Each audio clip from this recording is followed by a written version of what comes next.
Peace and welcome to the culture here on the Black Star Network. I'm your host, Farajii Muhammad. Thank you so much for tuning in and being a part of the conversation. Folks, we got a lot to talk about. First and foremost, the big political story out of Chicago.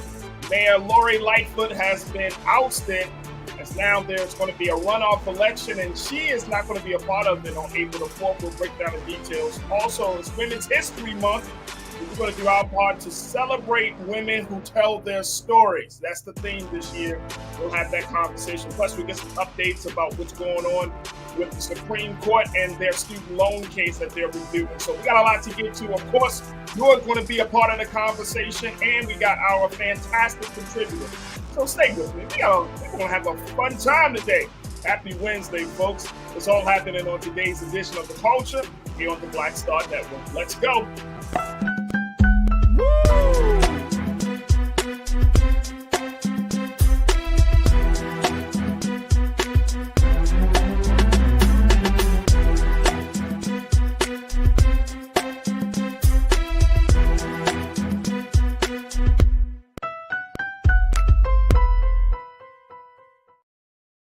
Folks, welcome to the culture here on the Black Star Network. I'm your host, Farajii Muhammad. Thank you so much for tuning in, and I'm looking forward to hearing from so many of you this afternoon.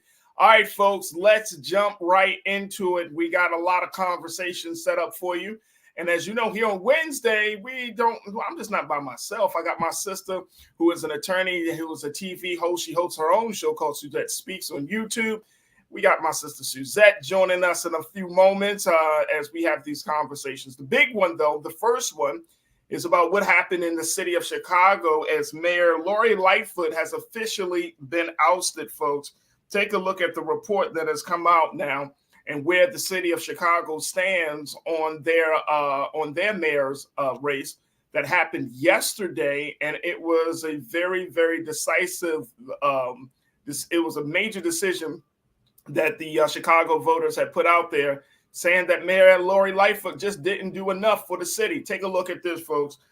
Paul Vallas and Brandon Johnson will meet in a runoff to be the next mayor of Chicago after voters denied incumbent Lori Lightfoot a second term. Now, Vallas is a school CEO backed by the police union and county commissioner endorsed by the Chicago's teachers union.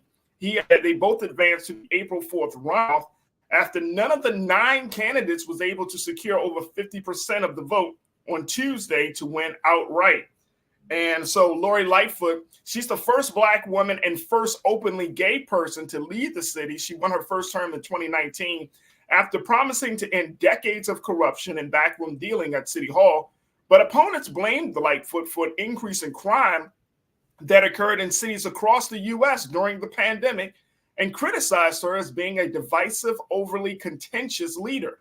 She is the first elected Chicago mayor to lose a re-election bid since 1983, when Jane Byrne, the city's first female mayor, lost her Democratic primary. All right, I want to bring my sister Suzette Speaks into the conversation as we look at what's happening in the city of Chicago. She's hailing all the way from the great city of Miami, Florida. Yes, 305 in the How you feeling this afternoon? Wonderful. Happy Wednesday, everybody. Shout out to the culture crew watching live and team replay.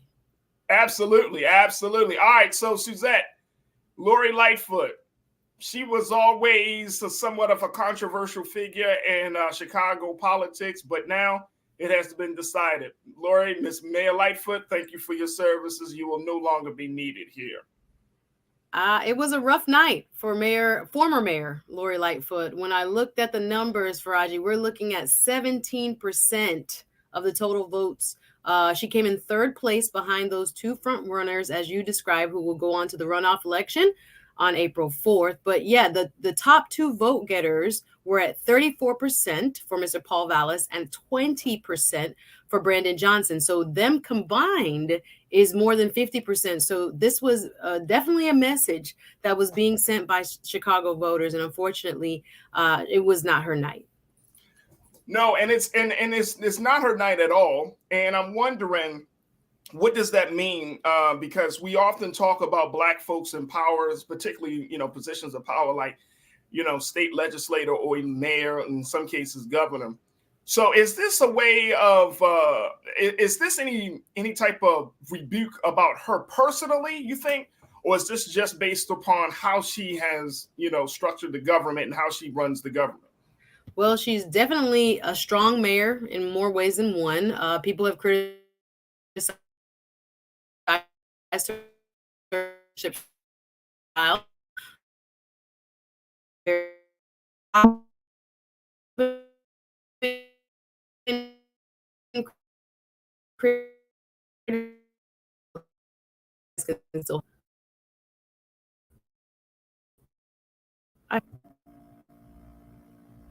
Uh, Okay, you were Can you breaking up a hear little me? bit. I'm So Zach, sorry.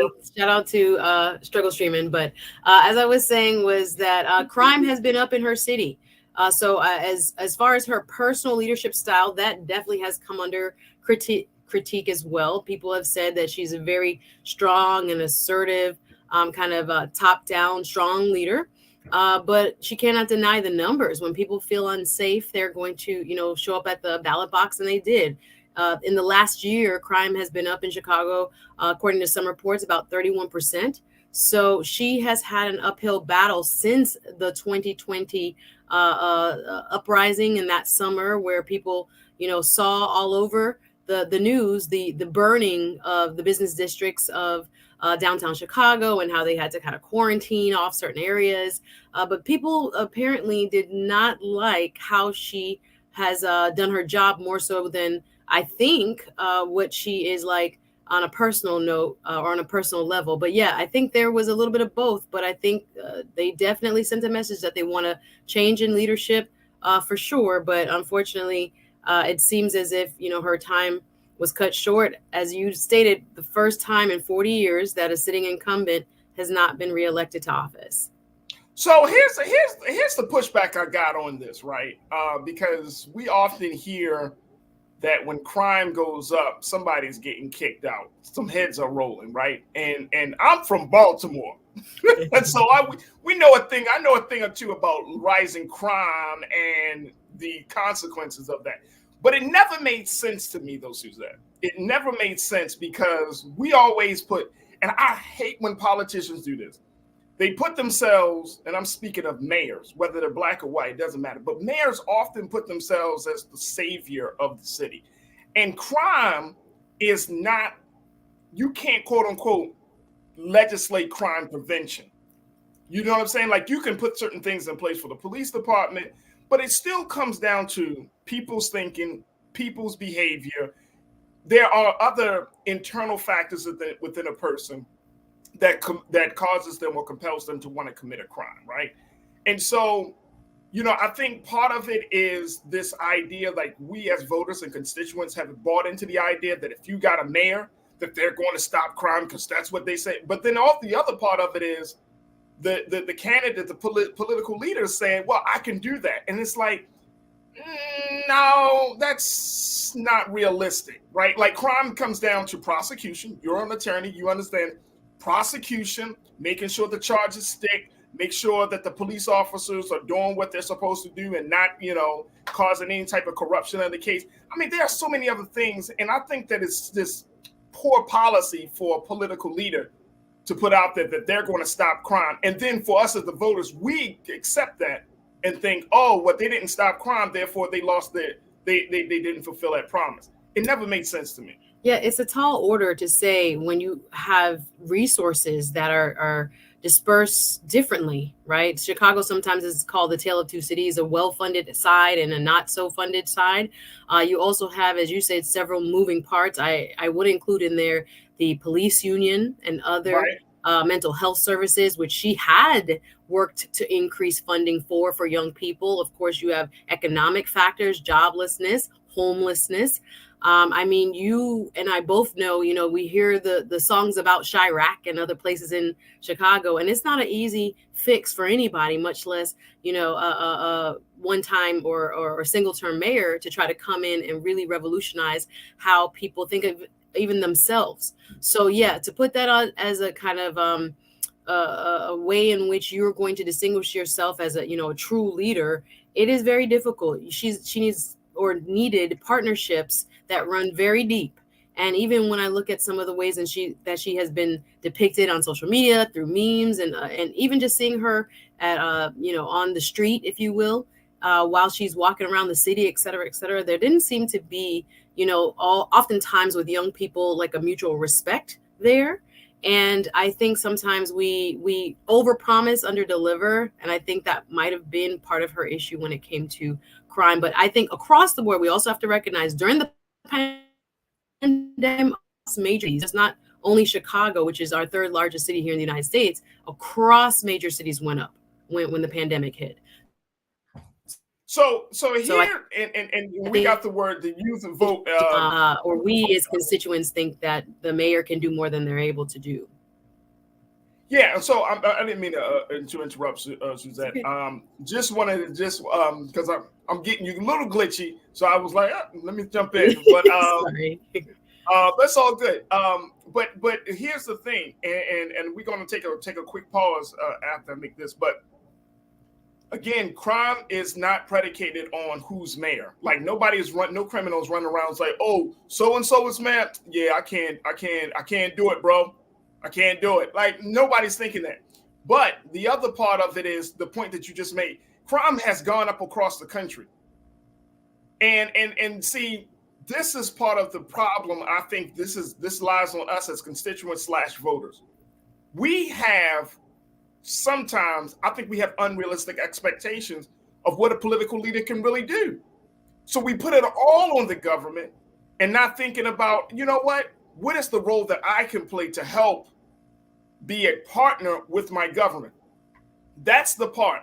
How do we become partners? Like we have become so conditioned, and this is not because of our fault. This is over years and decades of conditioning in America that if you have any need, if you have any issue, go to the government and they will fix it. Versus this new paradigm shift that we're slowly accepting, which is if you have a need, then get up off your ass and help and make something different, a different reality. That's a different type of citizenship. We've had a passive level of citizenship in this country for so many years. Now, when a moment like this happens, when you have all of this upheaval and partisanship and all of this stuff happening within government, it's like it's very hard for people to jump into becoming an active citizen where they're seeing themselves as partners with the government and not just constituents. So, I mean, I got to take a quick pause. I'm going to let you respond to that. And of course, crew, I want to hear what y'all got to say as we talk about this big story out of Chicago. Mayor Lori Lightfoot is out. She did not run her re-election bid. But what's your take on how people feel about crime and her being able to not live up to the expectations? Join us in the conversation. Post your comments in the chat, and we'll try to get to as many as possible. Stay with us. We got a lot to talk about here on The Culture on the Black Star Network.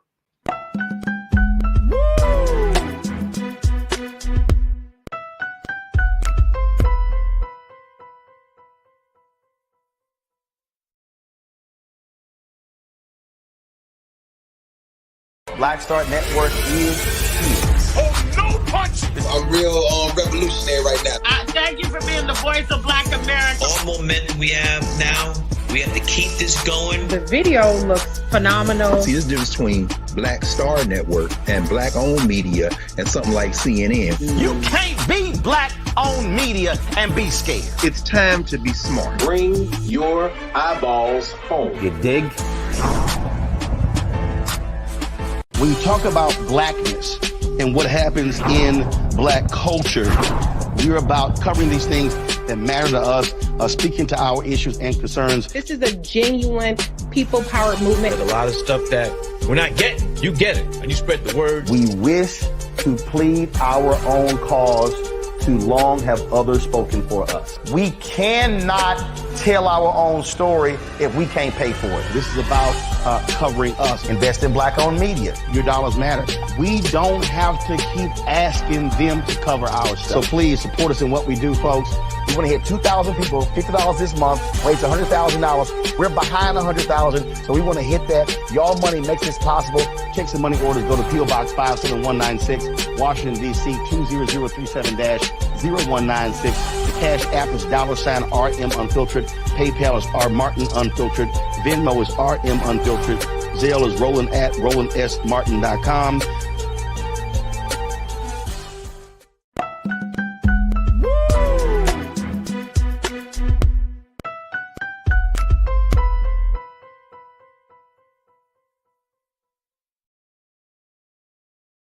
All right, folks, welcome back to the show. We've been talking about Mayor Lori Lightfoot, who has lost her reelection bid in Chicago, Illinois. Now, the city is now looking to April 4th, where there will be a runoff election between Mr. Vallis and Mr. Johnson. And it's a way for people to see that the work that the first Black, openly gay mayor, woman mayor, has been able to do and not do has caused a lot of rift in the city of Chicago. And so we've been talking about this election and more importantly about the implications of, I've been talking to Suzette Speaks, host, TV host and attorney, about the situation. And then we're going to get into some of your comments from the crew. All right, so Suzette, my point is that this thing about the crime and everything, this has been happening all over the city. I mean, all over the country. So it's like we've gotten to this place where we want politicians to say, "Oh, abracadabra, crime is solved," and it doesn't work that way. It's not realistic, but the voters spoke with their votes. They really, the person with the most votes, the 34% that went to Paul Vallis, he's much more conservative, and people who criticize him say that he might be too conservative for a majority Democratic-leaning city. And the person who came second, Mr. Brandon Johnson, who got 24%, he is actually left of Mayor Lightfoot. He is more liberal than her. So she had opponents that came through on her right and on her left that left her kind of sitting in the middle with very few people that felt that she apparently had the answers to crime and other issues, but mainly crime. Many have suggested is the main issue that voters really took issue with her with in terms of the election. So I understand what you're saying fully, Farajii. This one person, the mayor of any city, needs partnership, needs resources in order to fight something as large as the entrenched gang culture and economic challenges across her city. This is not something that really can be cured in 4 years. And again, you had a pandemic right smack dab in the middle that she had to also contend with people, all over the country had, these issues, this increase in gun violence as we've seen across the board. But yes, I agree with you fully that there's no one person that can resolve this for any city. But unfortunately, if you don't feel safe, you vote accordingly. And as I said, for the person who is much more conservative, he has the backing of the police union to get that 34% to her 17 says a lot. And he's quite conservative. I know. Look, let's keep it 100, Suzette. When you say it says a lot, that means it's a little speculative, a little suspicious. Well, because police unions, let me tell y'all folks, and for those who may not know, police unions ride with the police until the wheels fall off. Unfortunately, these unions were created at a time in the 50s and the 60s and during the time where police brutality, of course, was happening. But they are for the interest of the cop. They are not for the interest of the community. They're not for the interest of the city. They don't give a damn about some of, the circumstance. They're for the interest of that police officer, and they're going to ride with the officer until the wheels fall off. And so, yes, I would be suspicious. You have a police union that's like, no, that's my guy, because then I'm going to be like, oh boy, when them cases come up, when those police brutality cases or other questionable cases come up, who is going to stand on the side of right? Not about the victim and the community. No, who is going to stand with right? And if a police officer is wrong, is the union really going to stand with that officer? And guess what? Most of the time they do. I've seen it in Baltimore and other cities. They stand with the officer. The officer can be wrong as 2 left feet. They'll stand with that officer out of duty to protect that officer. And it's absolutely insane. So I'm giving the same eye as you gave, Suzette, on that one. Mark, let's go to you. Checking in. You said, with those off the rack suits and no solutions, but a million excuses as Black kids died weekly. Well, again, we got to become active citizens. We don't have to do any personal attacks though, Mark, by her outfit. I mean, it could be personal attacks, and guess what? And here's what's might going to happen. And you tell me if I'm wrong about this, Suzette. You get the next mayor come in, whether it's Vallis or Johnson, crime still goes up. Now what? They gonna turn it and blame her. I inherited a mess. Like, it's like you're in a bad relationship. You're like, oh, I got out the bad relationship, and you attract the same exact type of person that you just got out the bad relationship with. Basically, yeah. I mean, and then you be like, well, see, it's them. No, it may not always be them. It might just be us not taking our citizenry well enough to become active in putting the fire of accountability, the fire of responsibility under the asses of these people that stand before us. Yeah, I think it would need to be a coalition of people, grassroots folks, people who know the neighborhoods. I don't think you can have an outsider come in and necessarily eradicate crime in Chicago. It is just deeply entrenched. There are parts of that city that are just, for decades now, been under almost a plague in terms of the death of young Black men being a constant within the certain boundaries within the city. So we know that she tried her best, but again, with the pandemic, she also had issues not only with the police union, but with the teachers union. Chicago was one of the last places to reopen their schools as far as major cities are concerned after the pandemic. I don't know if you remember, there was a huge strike that was covered nationally where Chicago teachers went on strike, and the teachers are actually supporting her other opponent who would be in the runoff, Mr. Gibson. So neither of these major unions took her side in this election. Let's go to Chicago, because Pepe Akins, thank you so much for checking in. You said, I'm in Chicago. Vallis is the Make Chicago Great Again candidate. I tell you, very conservative from what I've read. Yeah, very conservative. Yeah. Okay. I'm wondering, the other part of it, Farajii, when you have 9 people in a race, it's going to split the vote. And that's what happens to her. So sometimes it's not even a rebuke of her, but when you have 9 people that siphon off these little, amounts of votes, you're just not going to be successful. Truth is power. You said, my God, you said they spoke with their vote in this situation. I wish they would, that we would speak with our vote every time. You said every time, and get yourself registered, self-educated, and vote all positions. I mean, people spoke. Look, here's the thing. People can vote for who they want to vote for. The fact is you got out and exercised and vote, right? So if you don't vote for my candidate, I can't be mad because you didn't vote for my candidate when I'm encouraging you to vote. That's the way you think you vote your interest, hopefully. So that's fine. But I just think that in order for us to get off this vicious cycle, that we should really look at the candidates and think in terms of the long haul, Suzette. You know what I'm saying? And not just think, okay, here's what I often see, especially when it comes to like crime, that we want to a la carte a candidate and be like, oh, he's strong on crime, but the other parts of that candidate's agenda might be terrible. Exactly. We're afraid. We're so afraid. We need. It may not be in the best interest, but you be like, he's good on crime. Yeah. But what about education? What about healthcare? What about constituent services?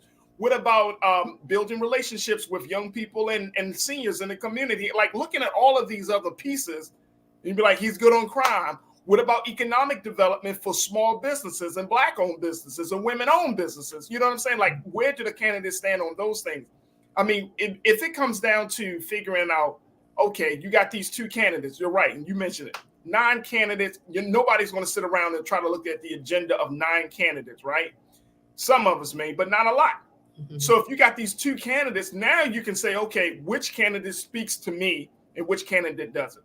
And it then kind of worked it that way, becoming more informed as you're talking about using your citizenry. Am I crazy in this thinking this? I'm like, I feel like no, yeah, I have to. Like what? Yeah. If you're anti-Lori, you have to be for someone else. So you have to be very careful. I'm not even. Of course, I lived in Chicago for 1 year when I was 18 years old. 1 year, from 18 to 19.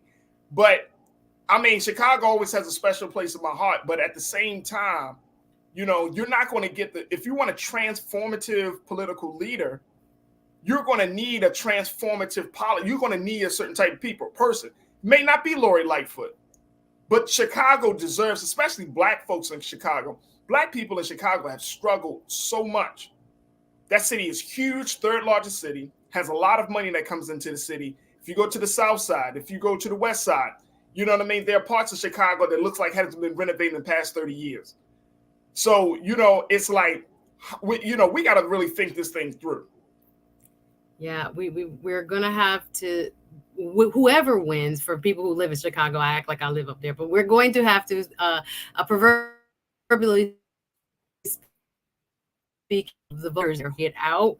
There, like I said, it's a distinct vote between Paul Vallis and Brandon Johnson. So you're going to have to make your voices heard. If you know that one seems to be leaning again on a single issue, and we don't really want to be, as you described, single issue voters, we have to look at the totality of where their policies are and see if they're going to serve our communities. So we got to really look at that. But again, you have another crack at the apple, a bite at the apple, Chicago. So you will need to get out and get your friends out on April 4th.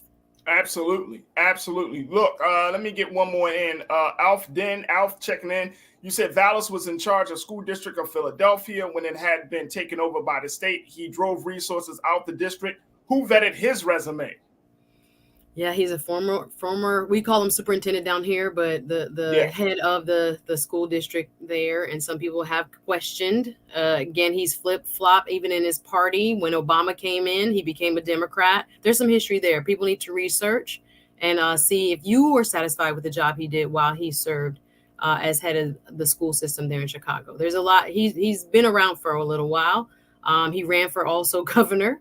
He ran for lieutenant governor. So he's not new to the game. So again, I question people like that, Suzette. You got to look at the track record. Like that. If you ran for 3 and 4 different positions, I'm like, nah, dog. And it's like back to back every year you running again. Hey, I could be your prosecutor. Hey, right. It's almost like I could be not saying him, but I could be you want to stay relevant. Yeah, exactly. There are people in Miami like that. Trust me. I'm like, what they gonna run for next? And it's like, right. There are people in Baltimore that was like that. I remember. It's like one guy. He ran for like 2-3 different positions, and it's like, bro, you seem like you're more hungry for power than it is for wanting to serve the people, and that's a problem for me. So we will have to see. Of course, April 4th is just around the corner, so we're going to have to see how voters in Chicago are going to move forward on this. But it is official. Mayor Lori Lightfoot has lost her re-election bid, and we will see what the vision of Chicago will be coming up. Folks, we got to take a quick pause. When we come forward, me and Suzette will continue to chop it up. Stay with us. We got a lot to get to here on the culture right here on the Black Star Network. We'll be right back.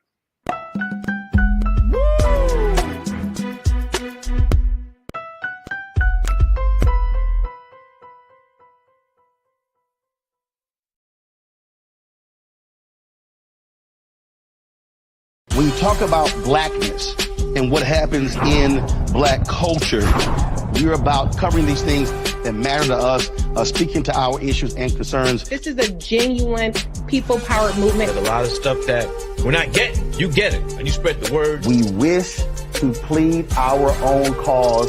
Too long have others spoken for us. We cannot tell our own story if we can't pay for it. This is about covering us. Invest in black-owned media. Your dollars matter. We don't have to keep asking them to cover our stuff. So please support us in what we do, folks.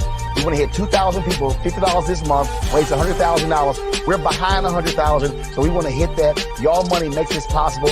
Checks and money orders go to P.O. Box 57196, Washington, D.C. 20037-0196. The Cash App is $RM Unfiltered. PayPal is R Martin Unfiltered. Venmo is RM Unfiltered. Zelle is Roland@RolandSMartin.com. Black Star Network is here. Oh, no punch! I'm real revolutionary right now. Thank you for being the voice of Black America. All momentum we have now We have to keep this going. The video looks phenomenal. See, there's a difference between Black Star Network and black-owned media and something like CNN. You can't be black-owned media and be scared. It's time to be smart. Bring your eyeballs home. You dig? Hatred on the streets, a horrific scene, a white nationalist rally that descended into deadly violence. White people are losing their damn minds. An angry pro-Trump mob storms the U.S. Capitol.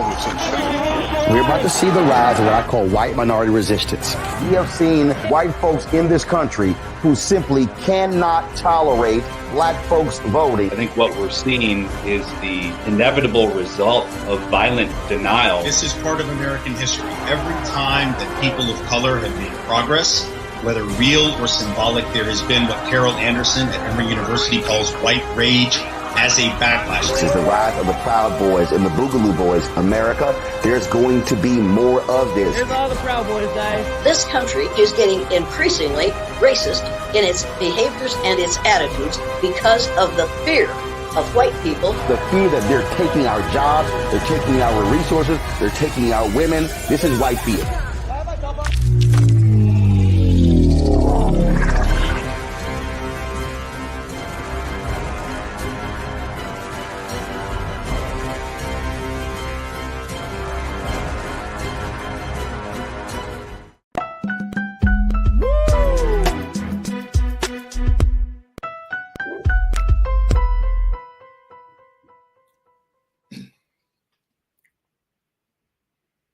All right, folks, welcome back. Have you ever heard of the term white flight, where there are, that term was often used to describe the large population of white people who have moved out of the city into the suburbs as a result of many factors from crime to taxes and a whole lot of other issues? Well, there is something that's happening in the city of Atlanta that's taking white flight to the next level, where white people and white residents are not just leaving the city of Atlanta, but they're looking to establish a whole new jurisdiction. This is the situation in the case about what's happening in the community of Buckhead, which is currently a part of Atlanta, and how two bills are looking to create a separate jurisdiction for this affluent community. Take a look here, folks.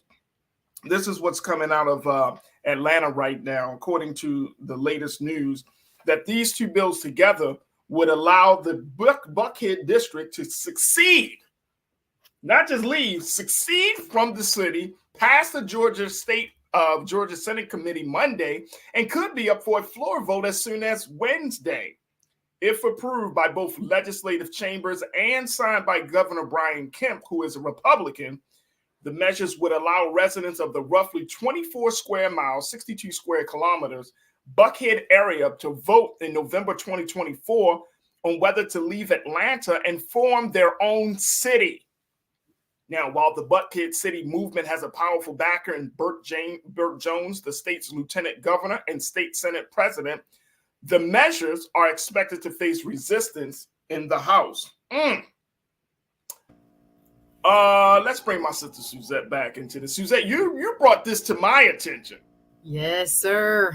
What's going on, ATL? I see the Chicagoans are in the chat heavy with the mayor Lightfoot. So we're glad to have you here, and I can't wait for ATL. Here come Atlanta. Here comes Atlanta. We're going to make everybody mad today, but we got to talk about it because this is a huge deal, guys. We're talking about nearly 1/5 of the population of Atlanta, and about 38% of the tax revenue would leave this city if the Buckhead city is allowed to be formed by the state legislature. So there's so much pushback. I know that the mayor there, Mr. Andre Dickens, is firmly against this, as well as many others, mostly Democrats, are saying, what are we doing here? Why would you just allow this majority white and quite affluent side of town to just up and leave?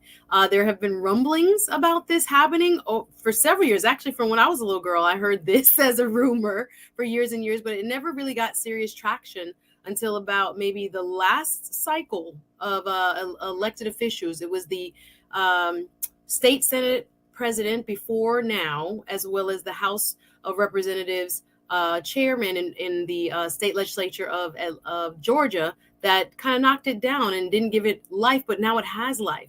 So it's a bill. It has reached committee, come out of committee, can be voted on by the Senate and the Georgia House, and may be signed by the governor. But this is highly unprecedented. It has never been done before, and many are questioning exactly why and why now.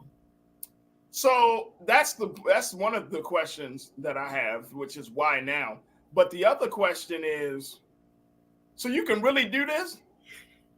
Well, it takes an act of legislation from the Georgia State House and Senate. But yes, technically you can. They make special districts all the time. But yes, and give cities charters all the time. It's possible. I know. I'm trying to process this here. I'm smiling, laughing, but folks, I'm really trying to process, because here's my question.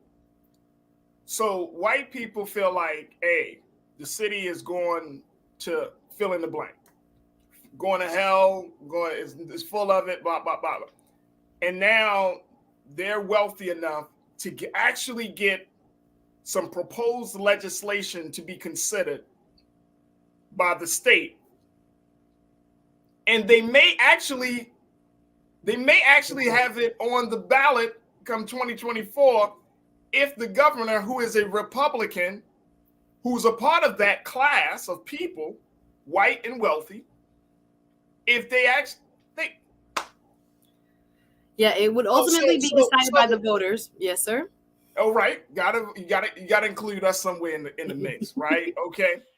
But my thinking is, does this open a door for us to have a real conversation about Black people becoming more independent?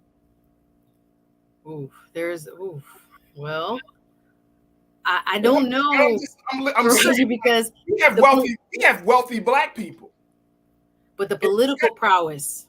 Remember, a lot of people think that Atlanta runs Georgia, but you have a lot of money coming from the rich and very well-to-do farmers and agricultural-based landowners in South Georgia. People try to tie everything to Chocolate City, but South Georgia is very strong politically, and oftentimes the state legislature there in Georgia reflects that. So we would have to still have the political leverage to get those things passed in the Georgia State House and the State Senate, in order to kind of have that type of conversation. But what I want to also address here is, just like with the Chicago scenario we just talked about with last night's election, the C word, crime, is what has been put forth as one of the major reasons why this is appropriate or even necessary, according to some proponents. So we're seeing that as kind of this, I would say, dog whistle to a certain extent. Others would just say, look at the numbers, which is true. But we are going to have to kind of debate whether that should mean actual secession, as opposed to having other ways of addressing that, if that is the issue really at hand. The other thing I want to bring up, Farajii, is that this special new city district would also have the land that within its boundaries that would be designated, or is being kind of disputed and fought over right now, to be designated for that large cop city that it has been, in the news, where they're trying to develop a huge training facility for police officers. And there have been even one gentleman who was killed while protesting on that land a few months back. But yeah, there's so many other kind of intricacies that people are wondering what's really behind this move and why now. So one of the big things that has been talked about this, and you mentioned this, and also this has certainly been a part of the rumblings for years, right? Like, they have been talking about seceding from Atlanta. But according to the reports, it shows that crime has been the determining factor for this new level of momentum that we're seeing. That now people in Buckhead, the residents of Buckhead, are saying, look, Atlanta is getting too violent. Atlanta is becoming a real problem. And so the police district is keeping Buckhead safe there, but the rest of the city is suffering. And so crime is pushing this. And again, folks, this is my view of crime, is that it's more of a personal human thing rather than a political social situation. Like the way we're looking at crime might be the wrong way of looking at it. You know what I mean? Because we can put more police out there. We can have round the clock security in certain neighborhoods. We can have all of this new technology. We can have special training and all of these things, but you're not dealing with the very essence of crime, which I truly believe is how people think that a person can go from calm to violent in a matter of seconds in America. And as a result of that, we're doing like a lot of external, putting bandages on a situation instead of getting to the root of the wound, which is people's imbalance, which is people's view of how they see themselves, which is, so many other complexities to that. So it's like, are we really addressing the crime situation? You can't run from crime until you start to deal with human development and human behavior. And I feel like the reason that we don't talk about that, because it's not sexy. It's not easy to put into a package. It's not easy to put into a soundbite. It's like, oh my gosh. It's not easy to legislate. It's not easy to legislate. Mm-hmm. But we're exposed to violence from politics, from policy violence to systemic violence. We're exposed to violence every single day that we're alive. And I'm talking about Black folks and other marginalized communities. So now you get a surprise and you're afraid because now we're violent when your policies and your systems are violent themselves. Like, it doesn't make sense to me. So we're not getting to the root of the problem. You can run as far away. You can go into the hills of Hollywood, and for all I care, guess what's going to happen? It's going to follow you. You can't stay on your perch forever. Yep, absolutely.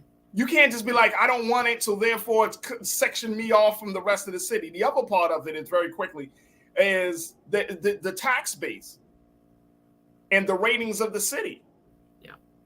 The ratings of the city will actually go down. According to Moody's Investment Services, it said in October that Atlanta maintained a AA1 rating on the city's approximately $650 million outstanding general obligation unlimited tax debt. So you have, the ratings are still strong. If you have that many people moving out of the city, the rating is going to go down. The credit rating situation is going to change in the city of Atlanta. I mean, this has major implications, Suzette. Yeah, major implications. Yeah, when you look at the tax revenue, 38% of the total city's revenue comes from this nearly 1/5 of the land area and population of Atlanta. So when you're allowing cities to kind of remove themselves or kind of section themselves off and become new cities, again, that outstanding debt, remember, cities issue bonds in order to raise money for capital improvements, education, what we're talking about, the things that are needed, to hopefully keep people out of the street and the crime rates down. It actually might change the rating for all cities in Georgia if there is an uncertainty about whether the city will remain intact and therefore be able to pay its debts. So yeah, that credit rating, I think there's $650 million outstanding right now in IOUs for the city of Atlanta. So yeah, this would affect that tremendously and kind of leaves the rest of the folks, the 4/5 of the population, kind of on the hook for that remaining debt. Absolutely. We got to take a quick pause. When we come forward, we'll continue the conversation with Suzette and, of course, with you. Post your comments in the chat, and we'll try to get to as many as we can as we continue to talk about the white and wealthy are calling for the secession from the city of Atlanta. Wow. And guess what, folks? And this may not be the only city that this is happening in. Wow. Stay with us. That conversation continues right here on The Culture on the Black Star Network.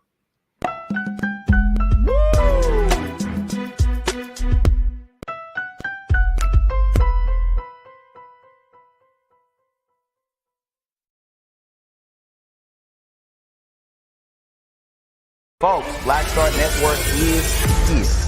Oh, no punches! I'm real revolutionary right now. Support this man, Black Media. He makes sure that our stories are told. Thank you for being the voice of Black America, Roland. All momentum we have now We have to keep this going. The video looks phenomenal. See, this difference between Black Star Network and black-owned media and something like CNN. You can't be black-owned media and be scared. It's time to be smart. Bring your eyeballs home. You dig? Pull up a chair. Take your seat. The Black Table. With me, Dr. Greg Carr, here on the Black Star Network. Every week, we'll take a deeper dive into the world we're living in. Join the conversation only on the Black Star Network. Hi, I'm Dr. Jackie Hood Martin, and I have a question for you. Ever feel as if your life is teetering and the weight and pressure of the world is consistently on your shoulders? Well, let me tell you, living a balanced life isn't easy. Join me each Tuesday on Black Star Network for A Balanced Life with Dr. Jackie. We're all impacted by the culture, whether we know it or not. From politics to music and entertainment, it's a huge part of our lives, and we're going to talk about it every day right here on The Culture with me, Farajii Muhammad, only on the Black Star Network. I'm Deborah Owens, America's Wealth Coach, and my new show, Get Wealthy, focuses on the things that your financial advisor and bank isn't telling you, but you absolutely need to know. So watch Get Wealthy on the Black Star Network.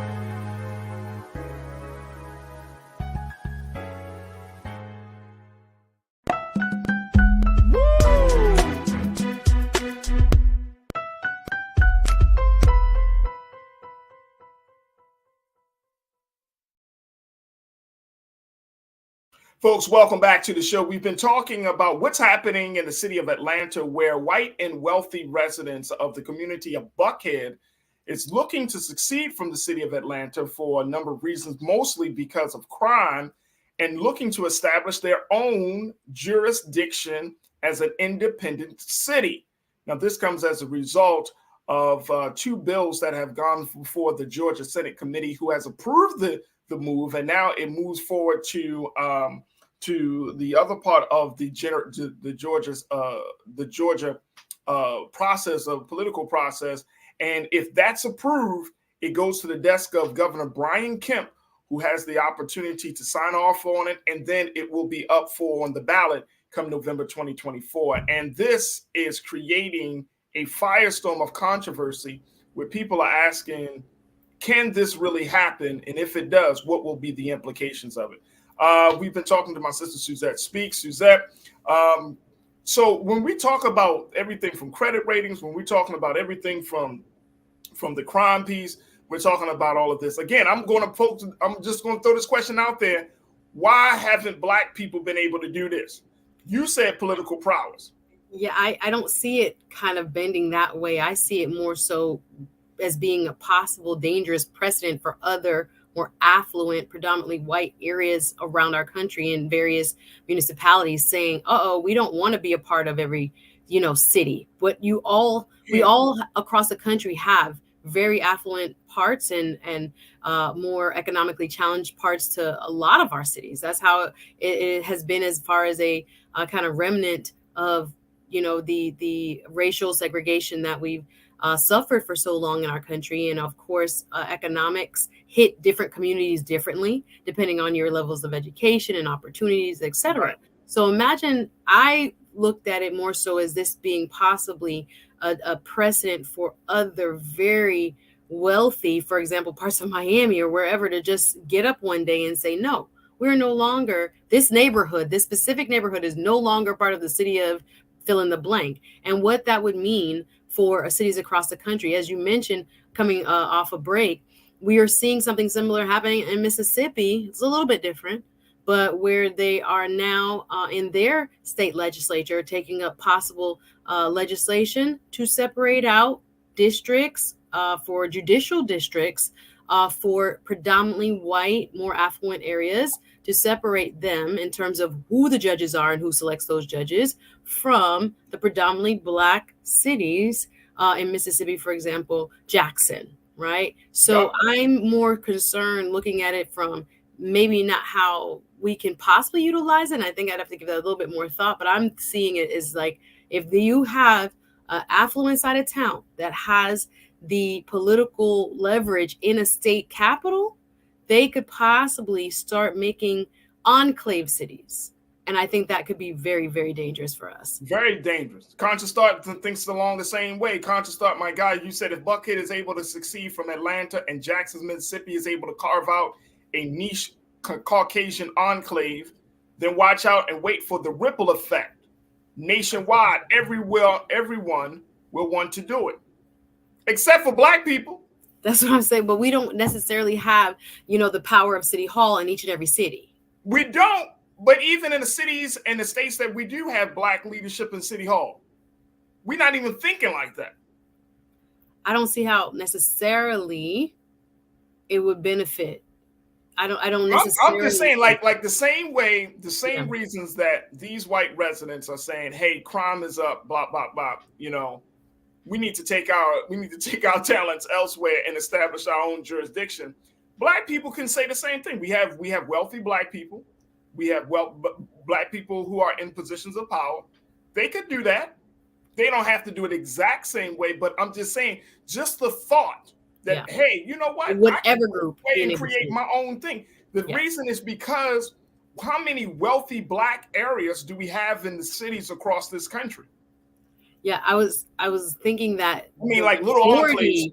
Yeah, majority of our cities are not where you have predominantly Black neighborhoods. Right. Happen to be maybe middle class equal to, or some may be a little bit more affluent, but the majority possibly, I don't know the numbers, are not necessarily going to be the higher tax base.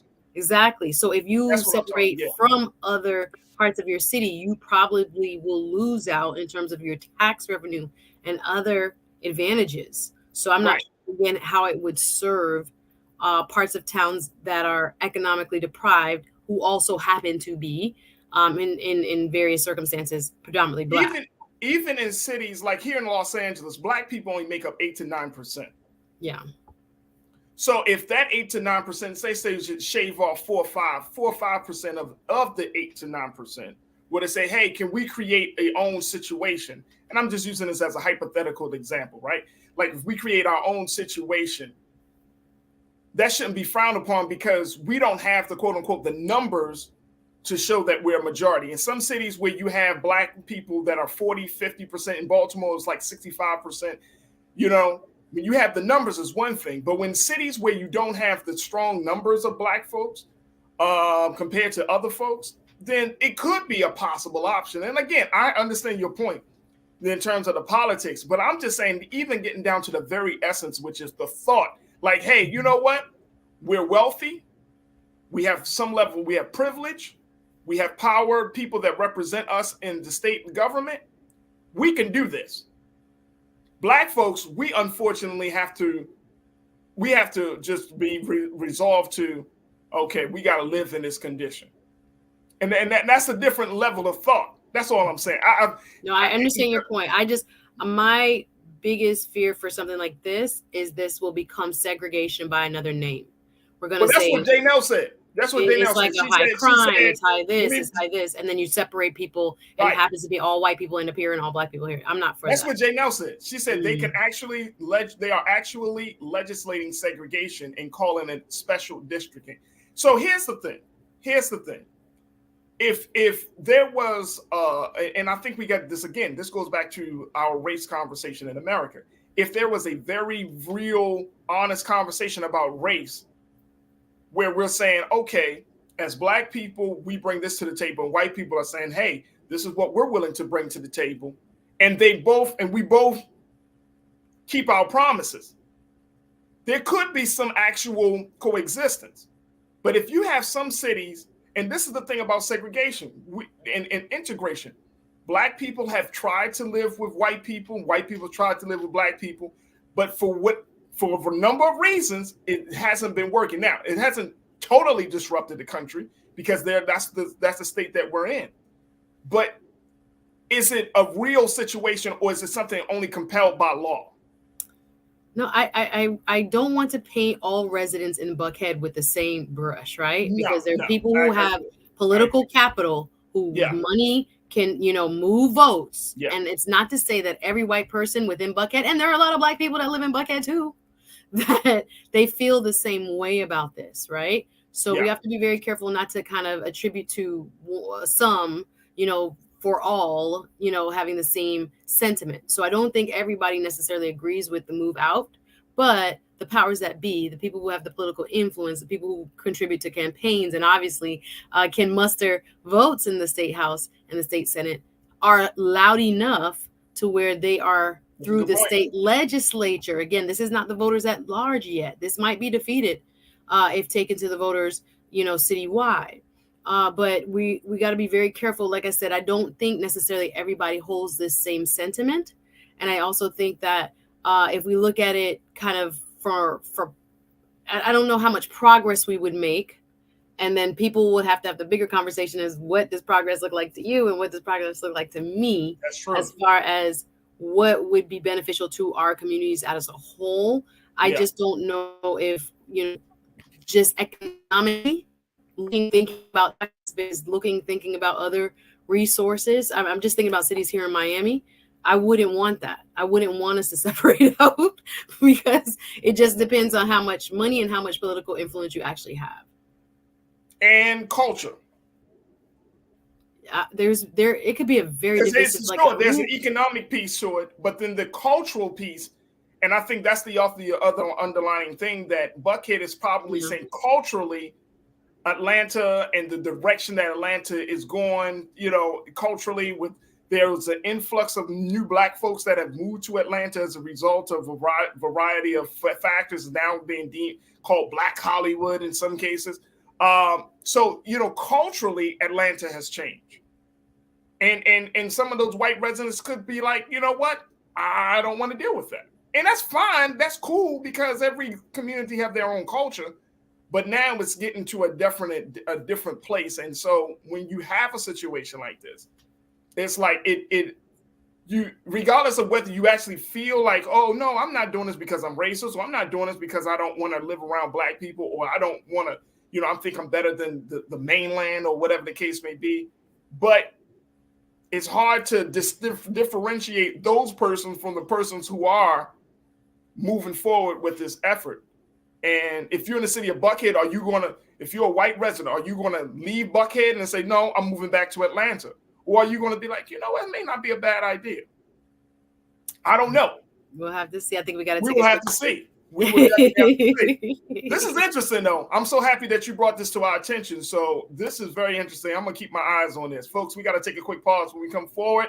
It is Women's History Month here with March 1st, and we're going to talk about what it means, and more importantly, what's the theme for this month's celebration. Stay with us. That conversation is up next here on The Culture on the Black Star Network.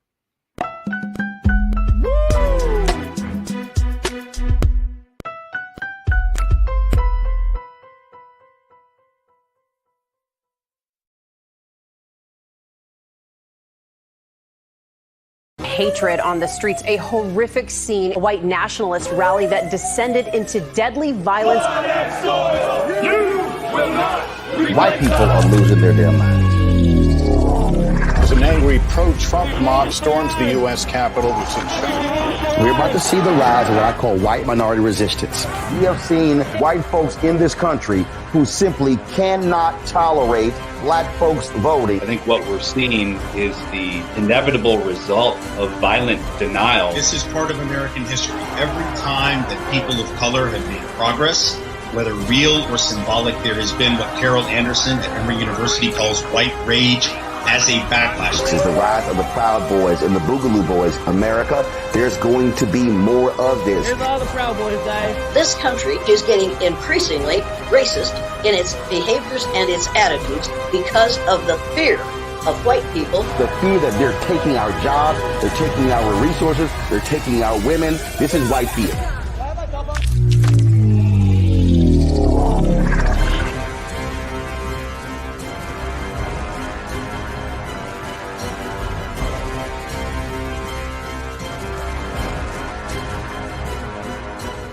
Black Star Network is here. Oh, no punch! I'm real revolutionary right now. Thank you for being the voice of Black America. All momentum we have now We have to keep this going. The video looks phenomenal. See, there's a difference between Black Star Network and Black-owned media and something like CNN. You can't be Black-owned media and be scared. It's time to be smart. Bring your eyeballs home. You dig?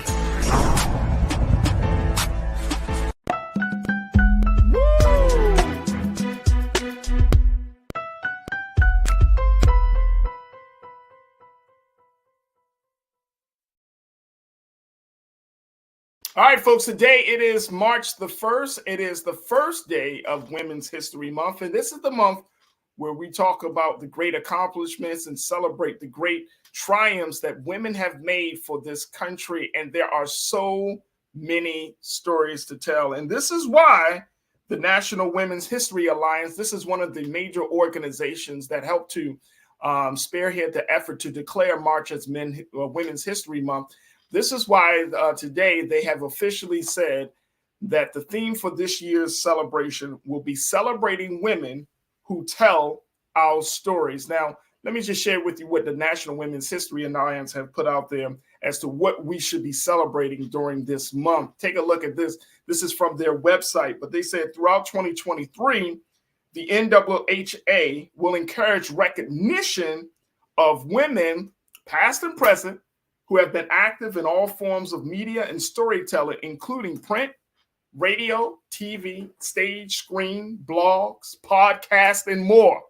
The timely theme honors women in every community who have devoted their lives and talents to producing art, pursuing truth, and reflecting the human condition decade after decade. Oh, well, first of all, I'm so happy that today landed on the first day of Women's History Month, landed on Wednesday, because we want to celebrate Suzette Speaks. Hey, let's go. Hey. Happy Women's History Month, everybody. It's a beautiful time of year where we get to share stories and celebrate. Yeah, all right, so Suzette, looking at this month is talking about, women telling their story. How does this resonate for you? Why is this so important? Well, it's super important. I was trying to look up some numbers as far as pay in terms of what a man makes. All about that money. I hear you. You've been on that money. We've made so much progress, right? Pay equity is one of my key issues. And again, it can be difficult to track because so many people, their salaries are kept hidden. And I see a movement now moving away from that. But nonetheless, according to some reports, women on average, and I think that includes all races, make about 82, some say 84 cents for every dollar a man makes. And there has been a lot of progress. And I think the storytelling aspect of what we can do through this month is going to be super powerful, because I think a lot of times within our multi-generational society, people who might feel as if we've come far enough may not really truly understand the sacrifices and the distance that we've come and in such a short period of time. Yeah. When I'm thinking about how, the 50s and the revolution there, the birth of feminism in I think it was the early 1900s. The first Women's History Week was actually by the Communist Party here in the United States back in, I believe it was like 1904. And it was Women's History Week for a long time until I think Jimmy Carter still had a Women's History Week. And then in the 80s, it became nationally Women's History Month and now celebrated across the world. So it did start here in the United States. But of course, there are also various stories about the origin as to where it came from, why we chose March. And I've read that there was apparently some sort of suffragette march or riot back in the 1800s, but some dispute whether that even occurred or whether it was made up to justify the celebration. So we've gone from a day to a week to an official month that is signed in or recognized by each and every president each and every year. So yes, the storytelling for me is super important, because I do think we have a lot of unsung heroes. And again, from all economic backgrounds, all ethnicities, walks of life. There are so many stories that need to be told about women overcoming the odds and making progress in whatever way they see fit. So I think this is a wonderful time of year. I'm big on celebrating it, and I'm an event producer myself, oftentimes putting together events. But I think the storytelling theme is quite appropriate. So the other part about the whole storytelling theme is women often aren't seen, especially Black women, right? Black women aren't seen enough. We don't know the struggle, the path, the story that Black women have to take, or the stories of Black women who have made great contributions. So when I was reading about this theme, I was like, this is perfect, man. This is perfect, especially at a time where so many people have made these generalizations about who women are. And I'm not just talking about Black women. I'm just saying women in general from all different backgrounds. You know, we think we know women. And I'm saying as a man, we think we know women. We think we got y'all all figured out and stuff. But y'all very... Is that possible? No. No, it's not, Suzette. Clearly, we're complex. We're very complex. Y'all too complex and too layered. I like when sisters, and I hear sisters say this all the time. I am very low key. You're like, actually, I am low maintenance. You know what I'm saying? I don't ask for a lot. Like, oh my! I just want you to give me the world.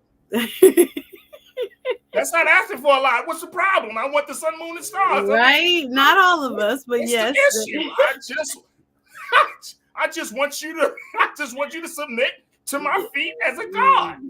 Well, there's that. There's that. Sound like a podcast right now. Right. Yeah. But no, I think it's important. Stories. Here's the thing about stories, and which is why I think, even here on Black Star Network, this is why we're talking about the power of the story. Stories open us up to understanding a person.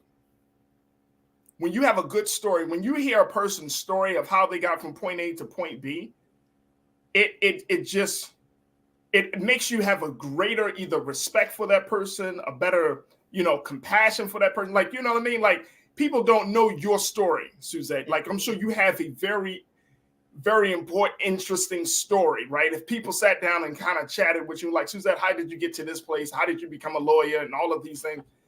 That story, your story alone would be so powerful. They'd be like, wow, I didn't even know. Exactly.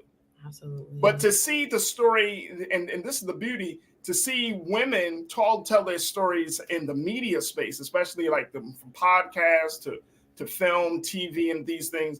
I mean, we're starting to see Hollywood is slowly turning to women to hear their story. And I think it's an important move for so many Black women.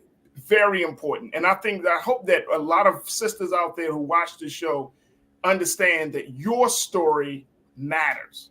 It absolutely is critical. Like, if we don't know your story, like, I loved when I remember as a child hearing the story of how my mother grew up and how my grandmother grew up. Those stories were very interesting to me. And, as a child, you like 6 or 7, you like, what? Like, my grandmother would be like, you were born back when dinosaurs. Like, but to hear her story, it just made me feel a greater admiration for who she was as a woman. Because, yes, she's grandma or she's mom, but then you start to see the other side of her. It's like, no, this is the so-and-so, the woman. Not just as the mother, she's the woman. And that means that makes all the difference in the world. We're going to take a quick pause. When we come back, I know you got something to say, Suzette, so I want to get your thoughts on that. And, of course, crew, I want to hear your take on this as well. So stay with us. More about Women's History Month and this year's theme, celebrating women who tell their stories. What are your thoughts? Stay with us. This conversation continues right here on the other side, right here on The Culture on the Black Star Network.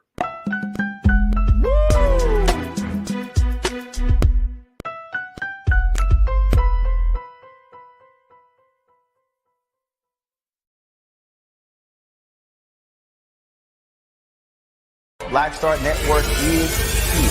Oh, no punch! I'm real revolutionary right now. Thank you for being the voice of Black America. All momentum we have now, we have to keep this going. The video looks phenomenal. See, there's a difference between Black Star Network and Black-owned media and something like CNN. You can't be Black-owned media and be scared. It's time to be smart. Bring your eyeballs home. You dig? When you talk about Blackness and what happens in Black culture, we're about covering these things that matter to us, speaking to our issues and concerns. This is a genuine people power movement. There's a lot of stuff that we're not getting. You get it, and you spread the word. We wish to plead our own cause. Too long have others spoken for us. We cannot tell our own story if we can't pay for it. This is about covering us. Invest in Black-owned media. Your dollars matter. We don't have to keep asking them to cover our stuff. So please support us in what we do, folks. We want to hit 2,000 people, $50 this month, raise $100,000. We're behind 100,000, so we want to hit that. Y'all money makes this possible. Check some money orders. Go to P.O. Box 57196, Washington, D.C. 20037-0196. The Cash App is $RM Unfiltered. PayPal is R Martin Unfiltered. Venmo is RM Unfiltered. Zelle is Roland at RolandSMartin.com.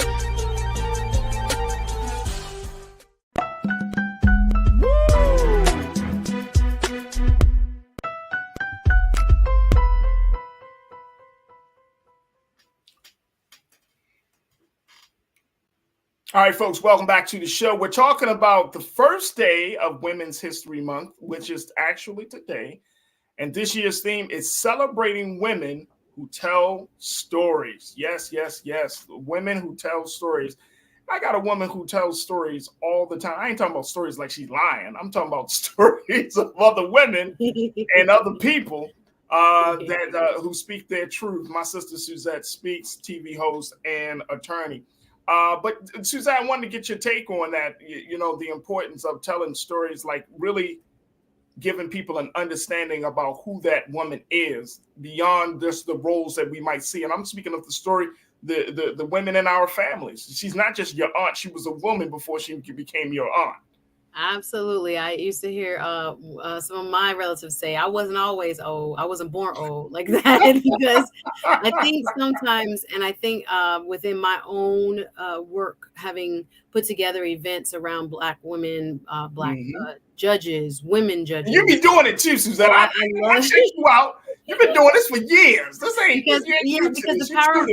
It's super important. The power of narrative is where we get to see ourselves, where we get to identify with a person that, again, if a big old, judge feels like this about motherhood or about being single or about whatever she's going through, oh man, that makes me feel a little bit more normal, like someone else has the same experiences as I do walking through this world. And it's super important for us to be able to see one another's humanity, right? And sometimes, especially when we deal with like elected officials, people who are sitting in these high places like judges, you don't think that they are human. So we are all human first. So that's why I really believe in the power of narrative. And I would also like that for this month, for us to focus on sharing stories within our own families, as you mentioned. I think there are times in which I look around and I think some of the stories that should be passed down have not been. And of course, sometimes they can be quite painful. Some of our families have gone through, some serious trauma. And I think there was this whole trend post segregation to kind of talk about it a little bit less and to live in the present. But I think there has been a kind of renewed awakening to how important it is to tell our stories of our individual families, what mama them was like, what great grandma them was like, how they cook, how they, pass along culture in language, in food, and how they dressed, why they dressed that way, how they worshiped even. And there are so many parts of our culture that I think, especially nowadays where we are so inundated, or younger people are so inundated with culture via social media, it's super important now that we sit down and we actually tell them what we've been through, so that there's this continuity in terms of the messages that we carry. They're not dying and they're not being replaced by ones that don't serve us. Right. Absolutely. Absolutely. And I think that's the important part of this. Let me get a couple of comments from our crew here. And, there are some actual colors and some things that we can start to do to represent and to celebrate this month, folks. I'm going to give you a couple of ideas as well. But Lana, my sister, who is one of our loyal watchers and supporters here at Black Star and the Culture. My sister, you said stories do matter. My grandma's story saved my life. Come on, Lana. Come on. My auntie just got off the phone with me yesterday telling me about a big cousin and something that happened to her.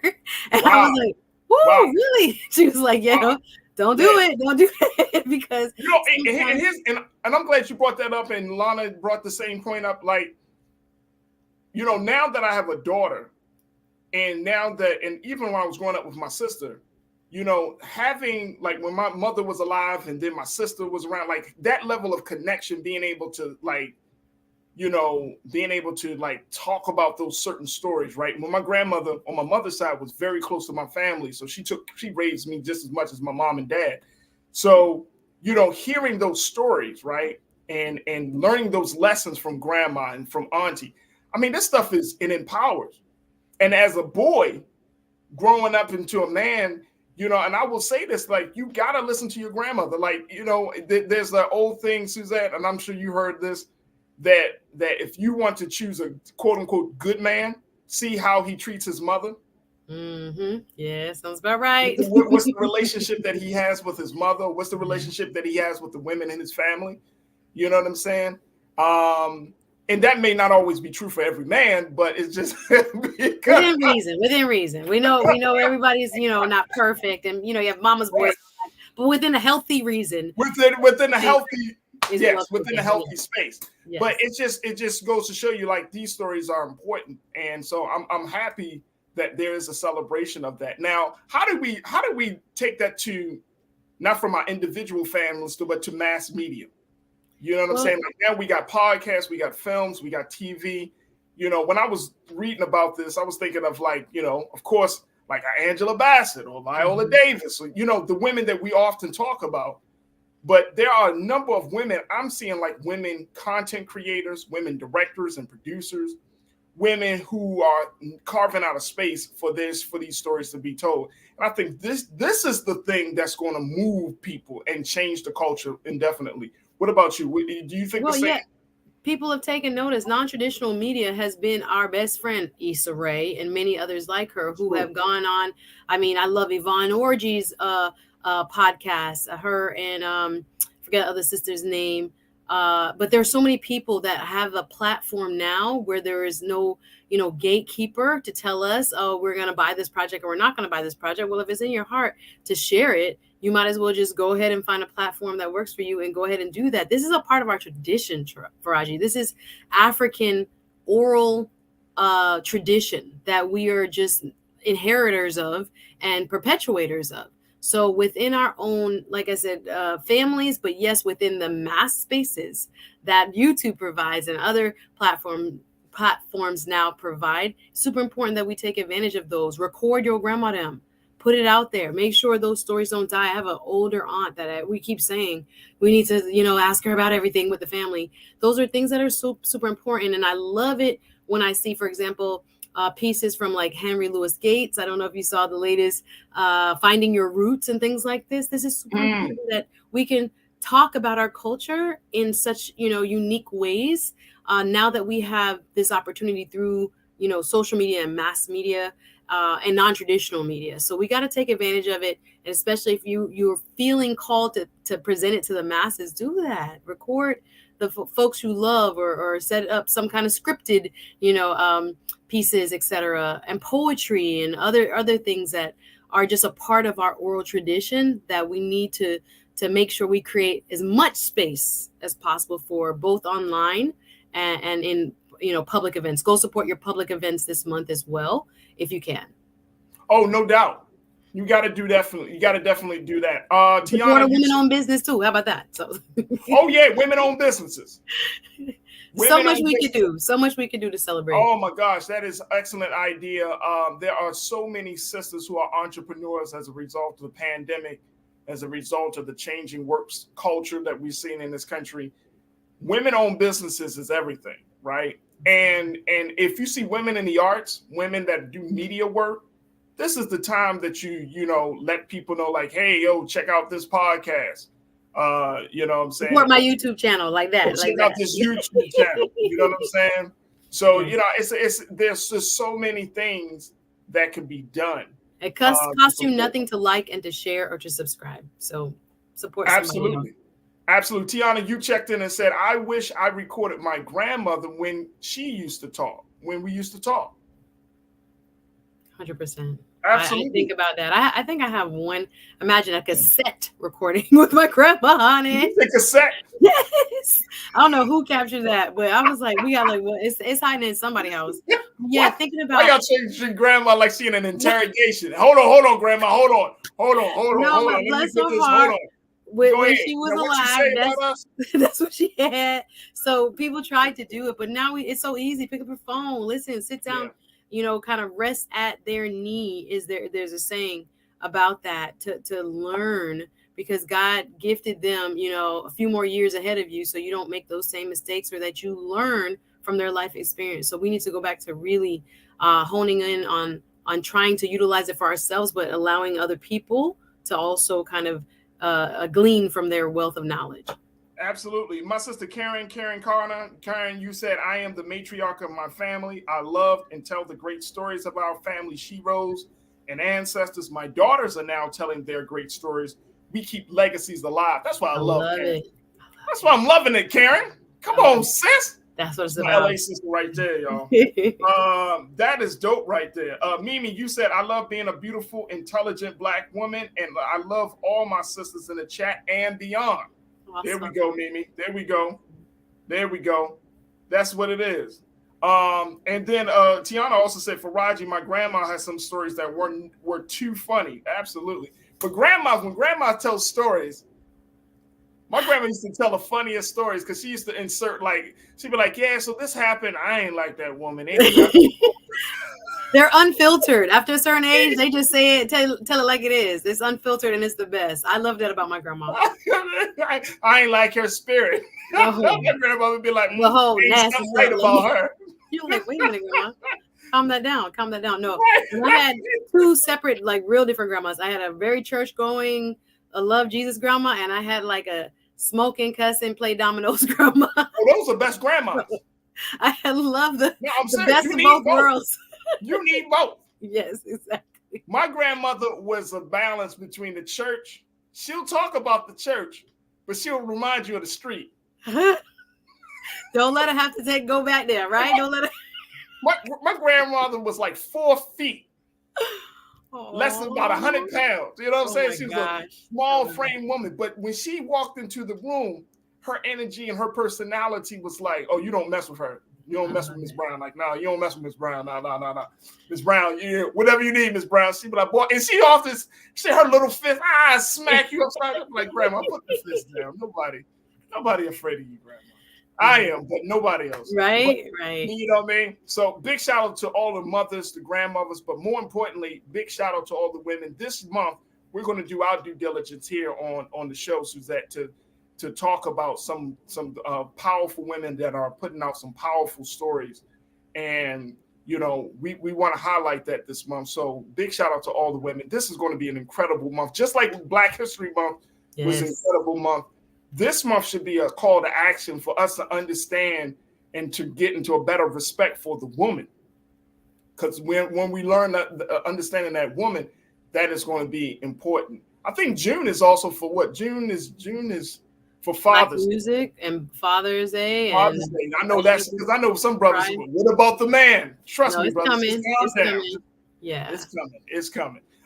We got to take a quick pause. When we come forward, we're going to be checking in with the Capitol Hill correspondent from the Griot, Ashley Banks, to give us some updates on some of the other big stories of the past week. We're going to get her some updates about the student loan case that's being determined by the Supreme Court and more. So stay with us. That conversation will come up here on The Culture on the Black Star Network.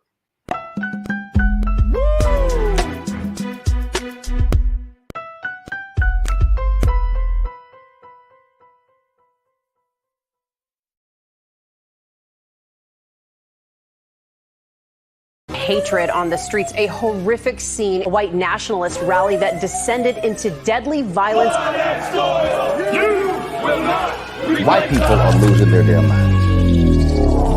As an angry pro-Trump mob storms the U.S. Capitol, we're about to see the rise of what I call white minority resistance. We have seen white folks in this country who simply cannot tolerate Black folks voting. I think what we're seeing is the inevitable result of violent denial. This is part of American history. Every time that people of color have made progress, whether real or symbolic, there has been what Carol Anderson at Emory University calls white rage as a backlash. This is the rise of the Proud Boys and the Boogaloo Boys. America, there's going to be more of this. Here's all the Proud Boys, guys. This country is getting increasingly racist in its behaviors and its attitudes because of the fear of white people. The fear that they're taking our jobs, they're taking our resources, they're taking our women. This is white fear.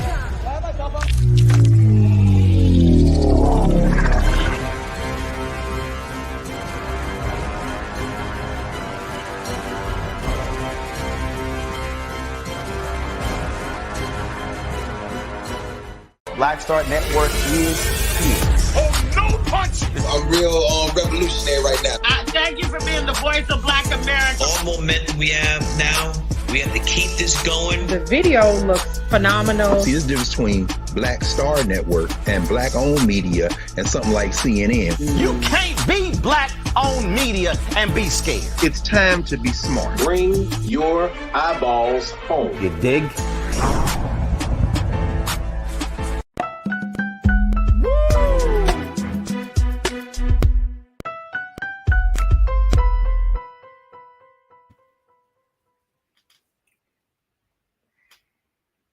All right, folks, welcome back to the show. Now it's time for us to get some midweek updates with the Capitol Hill correspondent for the Griot, Ashley Banks, and we're continuing the conversation with my sister, Suzette Speaks, as well. But Ashley, welcome back to the show. Good to see you, Ashley. How are you this afternoon? I'm doing well. Good to see you, Farajii, and good to see you, Suzette. Hey, Ashley. So, all right, Ashley, let's talk about first and foremost this thing. And I'm so happy to have both of you on here because y'all are attorneys. I know you are still an attorney in training there, Ashley, but it's going to happen. So I'm not even sweating that part. But talk to us about this student loan case that's being reviewed by the Supreme Court. Where are we right now? Because I know the case started to get its review yesterday. So where are we with that?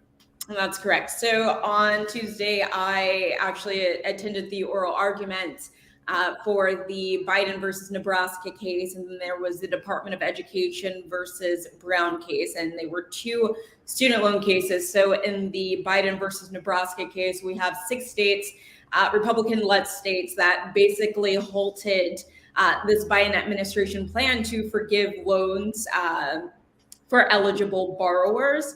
And basically, they argued that this loan program was unprecedented, that Secretary Miguel Cardona did not have the authority under the HEROES Act to create such a student loan program, and that the court should essentially strike it down.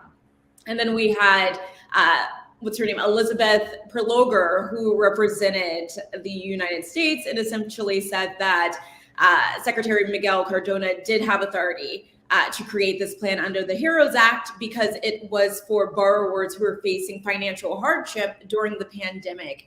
And under the HEROES Act, he has given authority where he can invoke certain things when it comes to revising or waiving statutes that already exist to help Americans who are in need. And so we saw that a lot of people were in need. Obviously, people were losing their jobs. People were losing family members who were the breadwinners in the household. And so people could not pay their student loans. And so the secretary was looking to help those in need.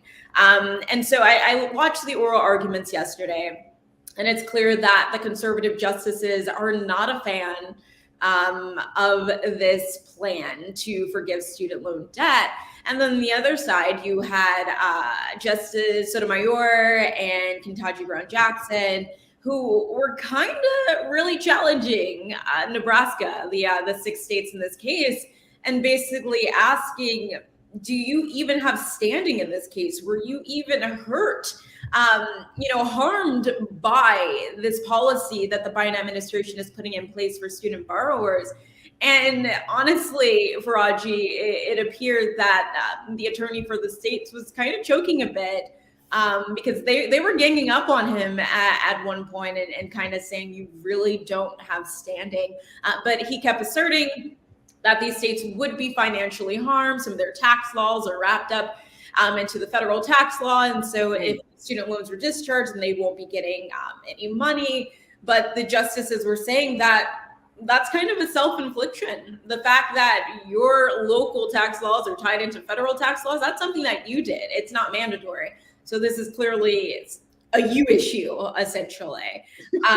But it's not totally clear. So from attending a couple of these oral arguments, it's not necessarily clear cut which way the justices are going to go. As we know, it's more conservative than liberal, right? 6-3 as it pertains to political standing. So it could go either way, but since most of the conservatives are not a fan of this plan, if they can come up with a reason and justify why they believe the education secretary did not have authority to create this policy, then it could be struck down, but it's too early to know. We're just going to have to wait until this decision comes out either during the spring or during the summer.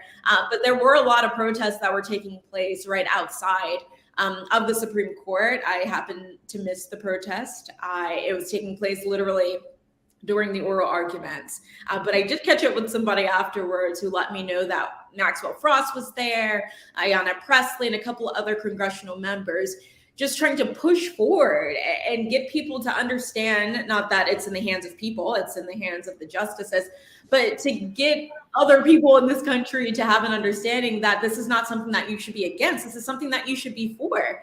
It's essentially going to help us all as a whole to have some of these loans forgiven. And honestly, Biden isn't even eliminating all loans. It's literally $10,000 for people who didn't have a Pell Grant. And if you had a Pell Grant, $20,000, that's not a lot for people who have gone to law school, for people who have gone to medical school, graduate school, gotten PhDs. Like, it's not that much money but for those people who do have the Pell Grants and may have only, gotten their bachelor's degree, which is great.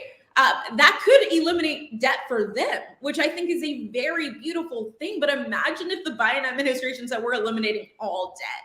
Like, this, to me, this is pretty asinine. And one more thing I want to mention, Justice Sotomayor, she was basically kind of scolding the defense here, so the attorney representing the states, and saying that this student loan program, like I was saying before, is to benefit the average American person. And she was questioning the defense and saying, why are you now putting it in the hands of justices, people who don't have the expertise to truly decide on what's right when it comes to this? She said they should have been left in the hands of the secretary, of Miguel Cardona, who has an understanding of how student loans are run in this country. And if he decided that it was best to come up with this plan to eliminate loans for those who are eligible, then they should have stuck with that.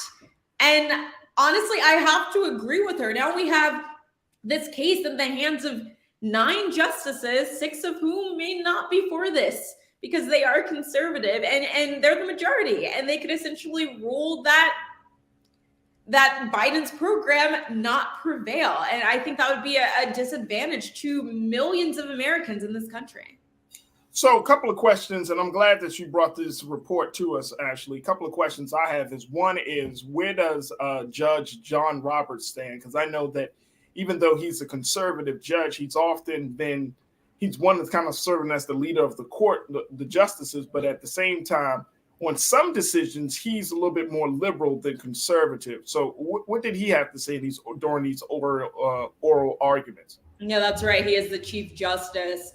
And honestly, he came hard on both of the teams when it came to the government and when it came to the opposing counsel. He did his best to challenge them, to just try and bring out the best in their arguments. I will say that during oral arguments, it's very common that the justices are just very confused as to where each party stands. And so he kind of just played the fence, to be honest, when it came to these oral arguments and asked both sides to clarify their statements. And he challenged them in the best way that he could. But Chief Justice Roberts tends to be really good at not tipping his hand. Like I was able to see with Justice Ketanji Brown and even Justice Kagan, you could tell how they felt during the oral arguments, depending on how they reacted to whoever was giving their oral argument. But Chief Justice Roberts, for the most part, he was pretty much even when it came to challenging both parties. But during the oral arguments also, since he's the chief, he does a lot of dictating which justice goes next, and he was allowing everyone to have their opportunity to get questioning it. Suzette, we got a few moments before we go to our next pause, but what's your take of all of this? Yeah, the two key issues that Ashley just explained in terms of standing, as well as whether this falls within the HEROES Act, has very large implications. I know we're right up on a break, but if this was a part of what Congress allowed the executive branch to do under the HEROES Act, then great. But if the court finds that they overstep, there might be other implications as to what other programs the executive branch has instituted vis-a-vis the various secretaries or the White House that may have to kind of go back under consideration as being too far reaching. Whether there is standing is the main issue. When you bring a lawsuit, you have to have some sort of remedy and you have to show that you were hurt. So there's this big question that's hinging on whether these 6 states that have brought this lawsuit are actually owed a remedy. Can they prove that they are being injured by this loan forgiveness? So it's very interesting to see what will happen, and we'll get the answer soon enough in June. In June. My other question is, did anyone ever bring up and this might be offbeat, this might not be a part of the conversation, but just as much as some of these 6 states are balking about giving money back to students, what about the fact that so many millions of dollars were given to some of these Republican leadership from the PPP loan, and they haven't been called to account for it? It's very interesting. 1.75 trillion is the student loan debt. And this program would alleviate about approximately 400 to 500 million, according to Brookings Institute. But yes, when it comes to individuals benefiting under the pandemic emergency laws and programs that were created, we see a big problem as opposed to what you've described when there are businesses and corporations that got a lot of money in terms of relief. So this is going to be an interesting question, whether or not this type of relief is something that, again, falls under the HEROES Act. And again, it is affecting about 40 million people, 26 million of which have actually signed up, when I was one of them under the open enrollment. Again, borrowers making $125,000 a year or less, or $250,000 for a married per couple. But yes, we're looking at, again, $10,000 and $20,000, which means a lot to middle-class people and middle-class families. So yes, with all that debt, I'm sorry, again, I'll say 1.75 trillion in total student debt being held here in the United States. Again, about 400 to 500 billion to be forgiven through this program. So we'll see what the justices have to say. Hey, Ashley, very quickly before we take our pause, I mean, can we compare the PPP loan situation to the student debt situation? Is that relief for relief, or is that totally two different things from your vantage point and what you've been reporting? So that's not something that was brought up in the courtroom, obviously. But no, I cannot answer that, Farajii, if those are two separate things. I can only report what was being discussed in that courtroom yesterday.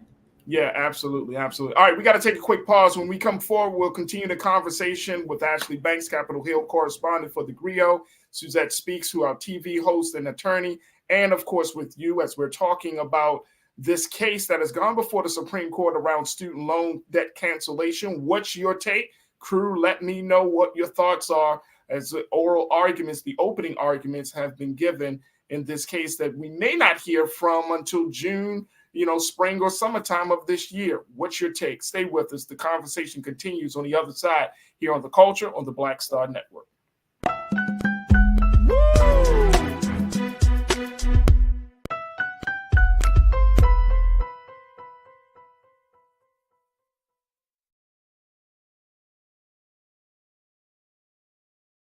Pull up a chair, take your seat. The Black Tape with me, Dr. Greg Carr, here on the Black Star Network. Every week, we'll take a deeper dive into the world we're living in. Join the conversation only on the Black Star Network. Black Star Network is here. Oh, no punch! I'm real revolutionary right now. Thank you for being the voice of Black America. All momentum we have now, we have to keep this going. The video looks phenomenal. See, there's a difference between Black Star Network and black-owned media and something like CNN. You can't be black own media and be scared. It's time to be smart. Bring your eyeballs home. You dig?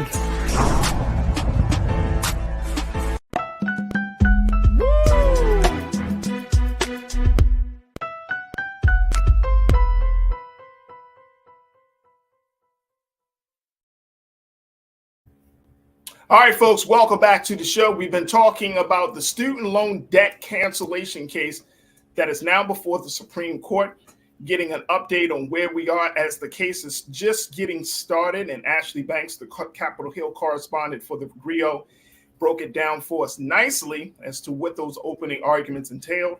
And of course, giving us her analysis of where this thing may go. Suzette Speaks, our attorney and TV host here, she's given her analysis, and I want to hear from you. What do you think of this as these opening arguments have been given, and the fact that we're going to see the fate of this program in the hands of 9 Supreme Court justices, who Justice Sonia Sotomayor said, why put it in the hands of 9 justices instead of the man that understands how this process works, the Secretary of Education? Big question that I don't think that the defense can really answer. And so we will see how this case plays out. But what's your take on this? Let me know your thoughts. Post your comments in the chat. And of course, we'll try to get to as many of your comments as possible, crew.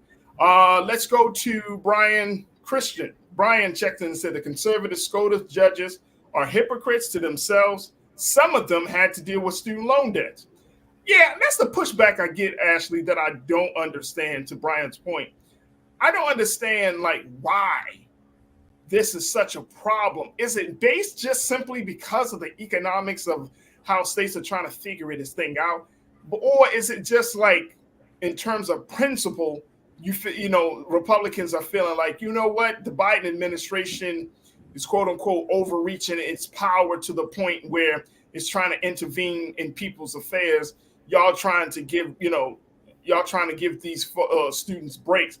But aren't students supposed to be an investment in the next generation, an investment into the future? I'm not understanding the rationale in the whole thought process behind rejecting canceling student loans from the Republicans' point of view. Yeah, so I had the opportunity to speak with a couple of people, and they said this is simply a political stunt by members of the GOP. They just don't want to see the Biden administration have such a big win. And then there's that other side where I'm sure you've heard Republicans or conservatives say, well, if I had to pay my student loans, these people should have to pay their student loans as well. And that's kind of what we see with the Department of Education versus the Brown case, where there's 2 students who were ineligible to receive the student loan forgiveness program that Biden proposed. And so they were upset that their loans were within a private sector and that they didn't qualify to have their loans eliminated. And so basically it's if I can't have my loans eliminated, or if I already paid for my loans, then why are other people getting off scotch-free? And it's just that, to me, that's not a fair argument. Yes, it's unfortunate that you may not have qualified for the program, but don't knock somebody else's blessing just because you feel like you're not going to be able to get off, right? That you're not going to be able to have your loans eliminated. You just went through a different process. Get educated. It happens, and hopefully you'll see a breakthrough at some point. But right now, the people who are eligible did not have these private loans, and they maybe also didn't come from the same background as you did, right? And so, but there are different arguments here. But from what I'm hearing, it's simply, my loans were paid off. You need to pull yourself up by the bootstraps. We are not taking handouts from the government. Get your act together. But what they're missing is that people were not living their best lives before the pandemic. A lot of people had gone to college thinking they're going to get those jobs that are going to be able to help them pay off their student loans. Not just jobs. We're not talking about going to Walmart, getting a job there, working at McDonald's, but actually getting a job in the field that they studied while they were in college.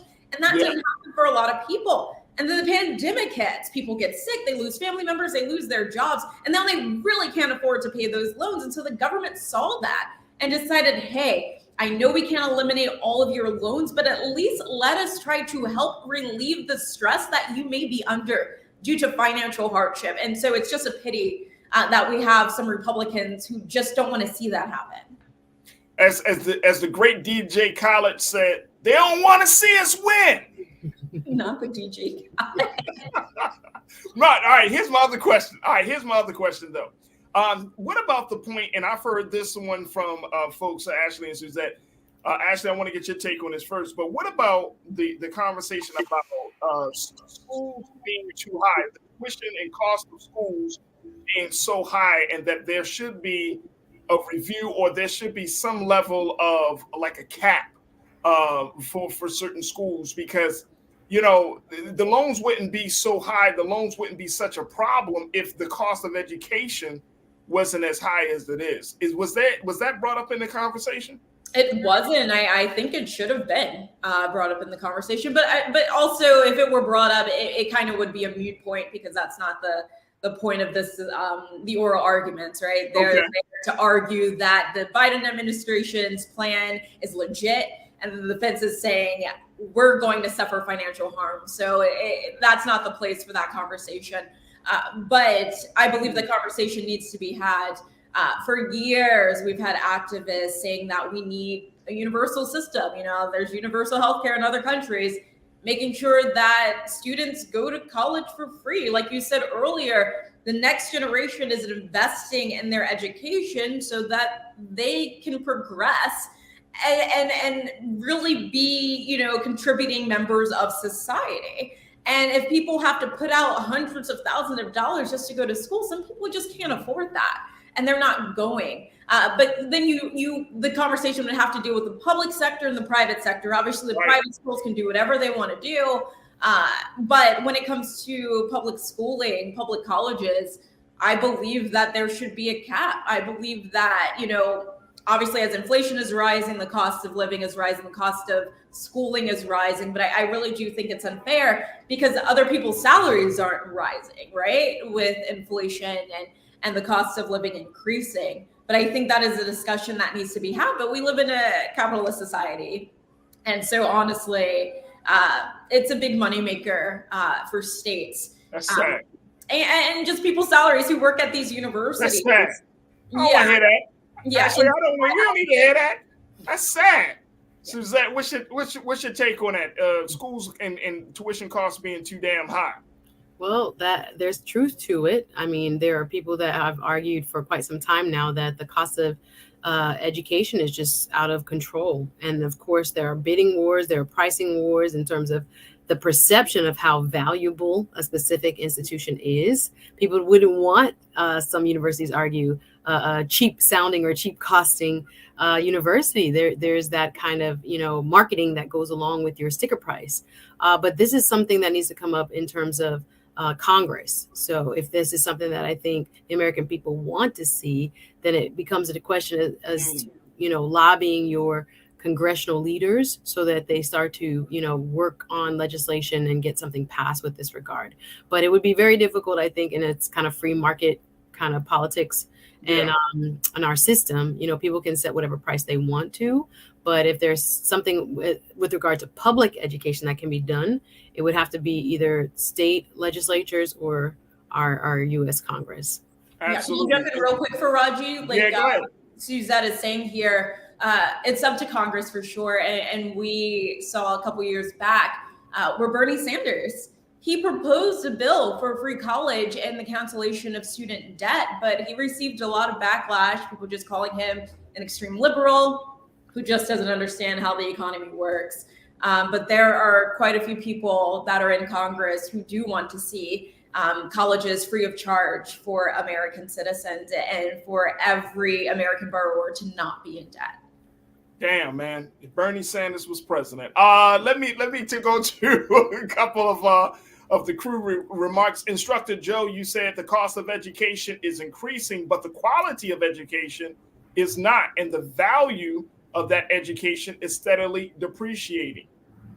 So I think that's the other part of this. I mean, it's probably unspoken, but you're paying for something, and then you're not really able to get the greatest benefit from. But then I think that is juxtaposed to what Chris mentioned. Chris Big, my guy, you said get a degree in something that's so sought after. You don't need loans like risk management or electrical engineering and patent law. So we're talking about a lot of money is being spent, and then you still have students, Ashley, who are going into these colleges, racking up these prices, and then they're for courses or for majors that they may not even use. They may not even take advantage of it. You know what I'm saying? So personal choice. I don't know if that comes up into the discussion as well. But how big of an emphasis should we place on that? I feel like people should be able to choose what they want, right? I hear Chris, and I think that, it's kind of practical. But at the same time, if I'm going to be investing 4 years of my life out of university and I'm already spending money, it's going to be on something I want. I'm fortunate that I was able to attend Morgan State University and receive a bachelor's in journalism, and to actually become a journalist was a huge success. But I also know a lot of people who attended university with me and wanted to become journalists, but just couldn't land that gig. And here we are literally 10 years post-graduation, and they're just having to work whatever gig that they can find. They were great journalists. They just did not, connect well, or weren't able to land the position that they wanted, or lacked resources. I know attending that HBCU 10 years ago, we didn't have the resources that the university has today. Thank you to President David Wilson. But it depends on the school you're going to as well, not just the degree that you're seeking. So we have, the University of Maryland College Park and the Towson University in Maryland. And those people, if they're attending the university for journalism, they have programs in place for these people to have mentors. And by the time they're about to graduate, some of them already have jobs lined up. And so, we can try to hold people responsible, the ones who are actually choosing their major, but it's the universities as well. That if they're accepting students' money, they also need to be setting them up for success, not for them to just get a degree and have to fend for themselves. It's a part of a process, right? If you're investing in an education, you're not just investing in the education just to have it. You're investing in the education so that you can be employed in that field afterward. And so I think a lot of schools do fail students in that capacity, especially minorities. Absolutely. Ashley Banks, Capitol Hill correspondent for the GRIO. Ashley, we thank you so much for that great report, and we'll certainly bring you back on for other updates surrounding this case. And for some of the other stories, I know you got another story on hand in terms that we have to talk about, which is the whole idea of FBI informants. Woo! That's a good one. I can't wait to talk about that. So we'll bring you back sometime very, very soon to have that conversation. But Ashley, thank you so much for your report, and we truly appreciate it. Sounds good. Thank you, Farajii, and see you, Suzette. Bye. See you soon. Suzette, oh my gosh. What can I say, Suzette? Another great show. Yes, thank you for having me. Very quickly, Suzette, do you want to speak on that personal choice piece? I think we have to go back to trade schools. There's so much more. I think it's probably too much for the time we have left, but I'm thinking about everybody doesn't have the same scholastic ability or aptitude.